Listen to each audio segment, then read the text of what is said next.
अगर आपको नहीं पता कि लद्दाख में क्या हो रहा है, तो शायद आप सोचें कि ये तस्वीरें किसी दूसरे देश की हैं, शायद गाजा की, लेकिन नहीं, ये सब हमारे अपने भारत की धरती पर हो रहा है।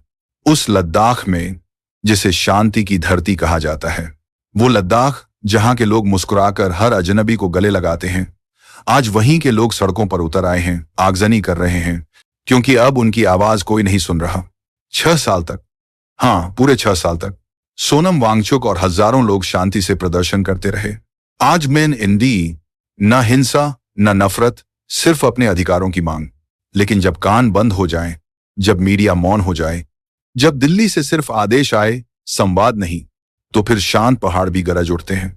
24 सितंबर को जो कुछ हुआ वो किसी की भी आत्मा को झकझोर देगा। लद्दाख में पुलिस की गोलियों से एक सपूत की जान चली गई। तेसवांग थाराचिन, कारगिल युद्ध के हीरो जिसने देश के लिए गोलियां झेली थीं, वो अपने ही घर में गोली का निशाना बन गया। सरकार ने तुरंत कहा, यह सब वांगचुक के भड़काने से हुआ। वो वांगचुक जिसने हमेशा गांधीवाद की बात की, जो वर्षों से भूख हड़ताल कर रहा था, जिसने अपने समर्थकों से कहा शांति बनाए रखो, आज उसे विलन, देशद्रोही, विदेशी एजेंट कहा जा रहा है। लेकिन असल सवाल यह है, क्यों कोई शांत इलाका इस हद तक नाराज हुआ? लद्दाख के लोगों की 4 सीधी मांगे हैं, न सत्ता की, न कुर्सी की, बस अपने हक की। पहली मांग राज्य का दर्जा, स्टेटहुड, ताकि दिल्ली के बजाय लद्दाख अपने फैसले खुद ले सके।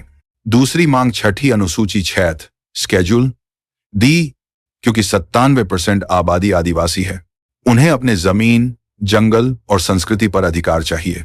तीसरी मांग पब्लिक सर्विस कमीशन, क्योंकि यहां पढ़े लिखे युवा हैं पर नौकरी नहीं।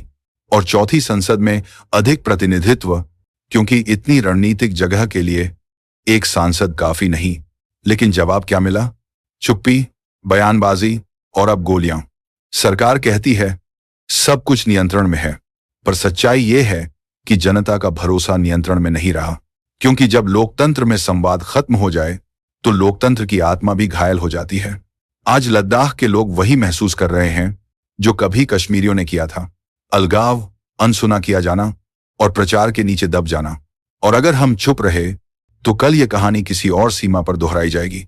इसलिए जरूरी है सवाल पूछना, सच बोलना और लद्दाख की आवाज को सुनना।